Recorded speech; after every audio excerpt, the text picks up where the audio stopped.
Basically इसमें आज service define करेंगे। सर्विस कैसे पॉड को कनेक्ट करता है, बहुत सिंपल है। अपने को कुबरनेटिस में एक सर्विस बनाना है और उसको पॉड्स के समहाउ कनेक्ट करना है।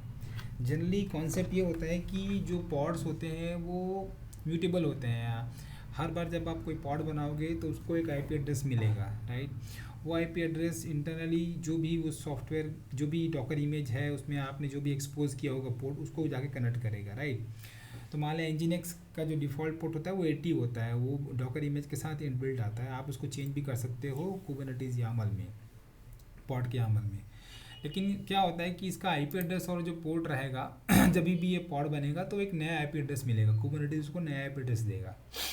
और जनरली पॉड जो है वो रीस्टार्ट होते हैं फॉर वेरियस, अलग अलग इसके कारण होते हैं। वो शटडाउन हो गए, क्रैश हो गए, जो भी है। लेकिन कुबरनेटिस जो उसमें जो स्केलिंग पॉलिसी या जो जो भी आप उसको रिप्लिका पॉलिसी लगा के रखे हो, उसके यूज़ करके उसको फिर से रीस्टार्ट करेगा फ्रेशली, जो भी पहले जैसा बना था। आपने अगर उसमें कॉन्फ़िग मैक वगैरह यूज़ करके माउंट पाथ, माउंट कुछ फाइल सिस्टम माउंट किए हैं तो उसकी जो फाइल्स हैं वो बचे रहेंगे। अगर आपने वो यूज़ किया है तो, नहीं किया है तो वो भी चले जाएंगे। लेकिन बेसिकली क्या होगा, जब पॉड रीस्टार्ट होता है तो उसका जो आईपी एड्रेस नया मिलेगा। और अगर आपका कोई वेबसाइट है या एक्सटर्नल एंटिटी है उस पॉड को कनेक्ट करने की कोशिश कर रहा है, तो अगर वो जो पहले वाला आईपी एड्रेस को यूज़ करके कनेक्ट करने की कोशिश करेगा तो वो नेक्स्ट टाइम वो मिलेगा नहीं जब रिस्टार्ट हो जाएगा, अगर ये पॉड रिस्टार्ट होगा तो। इसको सोल्यूशन के लिए क्या किया इन्होंने कि एक सर्विस करके एक रिसोर्स बनाया और समहाउ ये रीस्टार्ट नहीं होगा, ये मान के चलते हैं, ठीक है। इसको एक सर्विस को भी एक आईपी एड्रेस मिलेगा, उस आईपी एड्रेस को यूज़ करके जितने भी सिस्टम से वो यूज़ करो, ये बोल रहा है, राइट। तो जब ये पॉड रीस्टार्ट होगा तो ये सर्विस ऑटोमेटिकली नए जो पॉड का जो नया आईपी एड्रेस रहेगा उसको पकड़ लेगा और उसको कनेक्ट कर लेगा। मान लो अभी ये .1 था आईपी एड्रेस, थोड़ी देर बाद ये .2 हो जाता है तो इस सर्विस को पता रहेगा कि इसका .2 हो गया है। तो इस बाहर वाले को कभी पता नहीं चलेगा कि इसका आईपी एड्रेस का है, वो हमेशा इसको कनेक्ट करेगा, ये इसको इंटरनली पॉड को रिडायरेक्ट कर लेगा। तो ये हुआ कॉन्सेप्ट। लेकिन अब वो सर्विस जो है कैसे पकड़ता है इसको, ये देखते हैं। जनरली मैं जो यामल्स बनाते हैं आप बना सकते हो कमांड लाइन के थ्रू। जैसे कि मैंने लिखा है Kubernetes run nginx pod, right. उसके बाद से -h दिया है, ये बताता है कि आप जो पॉड बनाओ, मैं इसका यामल बनाना चाहता हूँ with a dry run, for example hyphen dry run दिया, ठीक है। Dry run is equal to, मैंने इसको क्लाइंट दिया और हाँ और यामल दिया। तो ये बताता है कि अगर इसको मैं एग्जीक्यूट करूँ तो यामल किस प्रकार का होगा, तो इस प्रकार का यामल होगा। अभी मेरे को इसमें कुछ और चीज़ ऐड करना है, जैसे कि इसने बाय डिफ़ॉल्ट लेवल दे दिया है, ठीक है, यही यूज़ कर लेंगे। अगर लेवल डाल सकते हो आप, इमेज वगैरह दे दिया है, अभी पोर्ट वगैरह कोई भी एक्सपोज नहीं किया है, तो ये काफ़ी है एक इमेज बनाने के लिए, राइट। अपन क्या करते हैं, इसको एक जो है या तो रन कर लेंगे या तो इसको आउटपुट को यामल में डाल के kubectl अप्लाई -f उस यामल का नाम दे देंगे, राइट। तो अपन ये सब नहीं करते हैं, क्विकली अपने को करना है, तो सिंपली अपन इमेज इज इक्वल टू ये करके मैं इसको जो रन कर देता हूँ, तो ये पॉड क्रिएट हो गया।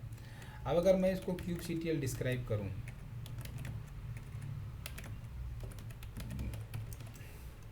तो जब मैं इसको kubectl डिस्क्राइब किया, kubectl डिस्क्राइब पॉड, तो आप देख सकते हो इसमें सर्विस अकाउंट वगैरह अभी तो बाय डिफ़ॉल्ट वो डाल ही देता है, ये कुबरनेटिस का नियम है एक्सेस, ताकि ये जो पॉड है वो दूसरे एपीआई कोई कुबरनेटिस के एपीआई को यूज़ कर सके।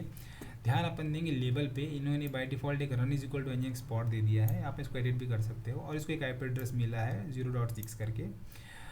अब अगर इसको आप चेक करना चाहते हो, बाय डिफ़ॉल्ट ये 80 पोर्ट एक्सपोज करता है, हमको पता है। अगर आपका खुद का सॉफ्टवेयर है तो आप कुबरनेटिस के यामल में दे सकते हो कि कौन सा पोर्ट में आप कुबरनेटिस एक्सपोज करेगा, बट अल्टीमेटली वो डॉकर इमेज में होना चाहिए। डॉकर इमेज डॉकर फाइल जब बनाएंगे तो एक एक्सपोज आपका पोर्ट होना ही चाहिए, उसी को ये कुबरनेटिस यूज़ करेगा, ठीक है। तो अपने को आईपी एड्रेस मिल गया, पोर्ट अपने को पता है, अपन टेस्ट करते हैं। तो ये देखिए मैंने सेम आईपी एड्रेस लिया कर्ल के, और ये आईपी एड्रेस 0.6 कॉलोनिटी किया, तो ये बोलता है कि हाँ welcome to nginx, if you reach this page, मतलब कि आप सही एक्सेस कर पा रहे हो nginx पोर्ट को। तो आप बेसिकली nginx को इस आईपी एड्रेस से एक्सेस कर सकते हो। लेकिन क्या होता है अगर ये रीस्टार्ट होता है पॉड तो आईपी एड्रेस चेंज हो जाएगा, तो आप इस सिनेरियो में फंस जाएंगे कि आपको जो है एक्सटर्नल जो वेबसाइट है और जो सिस्टम है वो कनेक्ट नहीं कर पाएंगे। इसलिए अपन क्या करेंगे, इसको एक बीच में सर्विस बनाएंगे और उस सर्विस को कनेक्ट करेंगे इस पॉड से। अब मैंने एक कमांड दिया है kubectl क्रिएट सर्विस -h करके। ये भी आपको बताता है कि इसके आगे आपको कुछ किस प्रकार के सर्विस बना सकते हैं। Cluster IP, node port, external name और load balancer. Node port, cluster IP, load balancer famous है, तो अपन क्या करते हैं इसको यूज़ करते हैं। अब जब मैंने kubectl create service cluster IP -h किया तो मुझे बता रहा है कि कैसे आप यूज़ कर सकते हो। तो यहीं से आप पूरा चीज़ कर सकते हैं, आपको कोई भी डॉक्यूमेंटेशन वगैरह रिफ़र करने की उतनी आवश्यकता नहीं है। तो जैसे कि अब बनाते हैं, यहाँ पर ये क्या दिखा रहा है कि आपको एक नाम देना है, ठीक है। तो मैंने दे दिया कि ये है, ये SVC है Nginx का, ठीक है। अब उसके बाद से इम्पॉर्टेंट चीज़ ये है कि आपको बताना पड़ेगा कि ये सर्विस को जो यूज़ करेंगे लोग वो कौन से पोर्ट के को यूज़ करके करेंगे, यानी कि ये वाला यहाँ पर एक जो पोर्ट दोगे आप सर्विस का तो वो देना ज़रूरी है। तो वो TCP में देना पड़ता है। TCP ये जितने भी ब्रैकेट में है ये ऑप्शनल्स हैं, राइट। बाय डिफ़ॉल्ट अगर आप नहीं दोगे तो कुछ ना कुछ लेके ये कर देगा काम, ठीक है। पोर्ट मैं बोलता हूँ 9091 पोर्ट को इस सर्विस आईपी एड्रेस को ये वाला पोर्ट दिया जाए। तो ये जब सर्विस बनेगा तो एक क्लस्टर आईपी मिलेगा, उस आईपी के साथ में ये 9091 पोर्ट यूज़ करेंगे तो एक्सटर्नल सिस्टम इस सर्विस को कनेक्ट कर पाएगी। ये हो गया। अब ये जो ठीक है ना, अब आगे बताते हैं।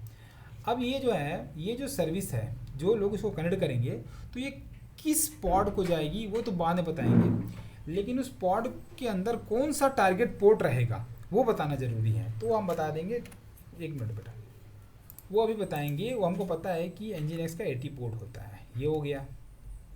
अब इसमें जो लेबल्स हैं ये ऑटोमेटिकली सेलेक्ट कर देंगे, लेकिन हम उस लेबल को मैच करेंगे Nginx को। तो फिलहाल तो अपन ये बना देते हैं, राइट। तो फिलहाल तो ये क्या है आपका, ओके, ये कॉलन नहीं होगा, ये इस तरीके से कॉलन होगा। तो ये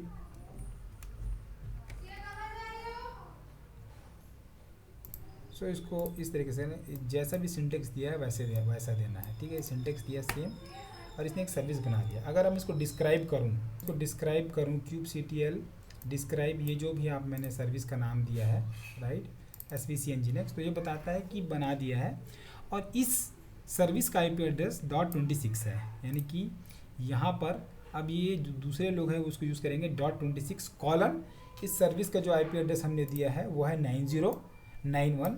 यहाँ पर उस पोर्ट का नाम इसने बाय डिफ़ॉल्ट दे दिया, ये बस इस पोर्ट का नाम है, मल्टीपल पोर्ट यूज़ कर सकते हो। 9091-80 करके इसने बाय डिफ़ॉल्ट पोर्ट नाम दे दिया, इसका कोई यूज़ नहीं है फ़िलहाल तो।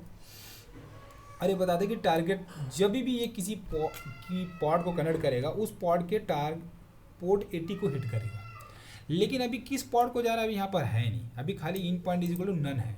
यही चीज़ आएगी जब हम इस पर्टिकुलर सर्विस को किसी पॉड से कनेक्ट कर देंगे। वो कैसे करेंगे, इस सर्विस के अंदर एक प्रॉपर्टी होती है सेलेक्टर करके, वो सेलेक्टर में जो भी पॉड को कनेक्ट करना चाहते हैं उस पॉड का लेबल दे देंगे। मान लो इस पॉड में 4-5 लेबल है, ऐप फिलहाल तो एक ही है, ऐप =db पॉड करके, वो वाला लेबल जो है हम इस सर्विस को दे देंगे। वो कैसे देंगे, हम करेंगे इसको एडिट करेंगे सर्विस को। ये किया kubectl एडिट SVC इस सर्विस का नाम, और आप यहाँ पर देखोगे लास्ट में, राइट, तो इसका सेलेक्टर है ऐप =सर्विस Nginx, राइट। इसको मैच करेंगे, ये जो हमने पॉड बनाया है, पहले हमने जो पॉड बनाया था Nginx पॉड, उसका लेवल क्या है, उसका लेवल है रन Nginx पॉड। ये अपन कॉपी कर लेंगे, राइट, और इसको डाल देंगे इस सर्विस के अंदर जो कि बाय डिफ़ॉल्ट इसने सेलेक्टर दिया था ऐप Nginx, राइट। तो इसके जगह हम डाल देंगे जो उस पॉड का लेवल है =run Nginx पॉड, ठीक है, और इस वाले को डिलीट कर देंगे। अब हम इसको राइट क्लिक करेंगे, ठीक है। अब अगर हम इसको डिस्क्राइब करेंगे तो देखिए यहाँ पर एक इन पॉइंट आ गया है। पहले इन पॉइंट, इस सर्विस पे कोई इन पॉइंट नहीं था, अब इसने एक इन पॉइंट पकड़ लिया है। क्या इन पॉइंट है, 0.6 का 80 पकड़ लिया है। समहाउ इसको पता चल गया, राइट, पता चल गया उस लेवल से कि ये जो है आईपी एड्रेस हमको उस पॉड का आईपी एड्रेस ये था, राइट। और उसका टारगेट पोर्ट तो पहले से अपने बता के रखा था हमने कि भाई जब भी ये इसी टारगेट पोर्ट को कनेक्ट करना, कभी भी किसी पॉड को कनेक्ट करें तो ये कनेक्ट कर गया। अब इसको टेस्ट कैसे करें? पहले तो हमने देख लिया था, राइट, कि हम जो है उस पॉड के आईपी एड्रेस को यूज़ करके कल कर पा रहे थे। अब क्या करेंगे, पॉड के आईपी एड्रेस को ना यूज़ करके यूज़ करेंगे इस वाले पोर्ट को, यानी कि सर्विस के आईपी एड्रेस और सर्विस के पोर्ट को जो एक्सपोज किया है, जो ये वाला पोर्ट एक्सपोज किया है, उसको यूज़ करेंगे और फिर से हम देखेंगे कि हम कनेक्ट कर पा रहे हैं एनजीएनएक्स पॉड को। तो यही इसका कॉन्सेप्ट है। अगर कल के डेट में ये पॉड डिलीट भी होता है तो भी चूँकि उसका लेबल सेम होना चाहिए, राइट, उस पॉड जो भी नया पॉड आएगा उसका लेबल सेम रहेगा, तो ये जो सर्विस है ऑटोमेटिकली उसको उस पॉड का आईपी एड्रेस मिल जाएगा। दूसरी चीज़ है कि अगर यहाँ पर मल्टीपल पॉड्स भी हैं, राइट, अगर आपके पास 3 पॉड होता है जिनका सबका जो जैसे रेप्लिका सेट है, अगर डिप्लॉयमेंट है, उस केस में 4-5 पॉड बनते हैं सेम लेवल से, तो वो सबका पाँचों का आईपी एड्रेस यहाँ पर आपको कॉमा सेपरेटेड दिख जाएगा। उस केस में ये राउंड रॉबिन या कुछ एल्गोरिथम लगाएगा जब ट्रैफिक को उसको डिस्ट्रीब्यूट करना है किसी एक्सटर्नल से, राइट, यहाँ से आएगा तो एक तरीके का लोड बैलेंसर भी हो जाएगा। पहले इसको देगा, फिर इसको देगा, फिर इसको देगा। और लोड बैलेंसर वाला भी सर्विस होता है, उसके अलग प्रॉपर्टीज़ होते हैं। तो बाय डिफ़ॉल्ट अगर आप सिंपल क्लस्टर आईपी भी यूज़ कर रहे हैं तो एक को तो चला ही जाएगा राउंड रॉबिन फैशन में।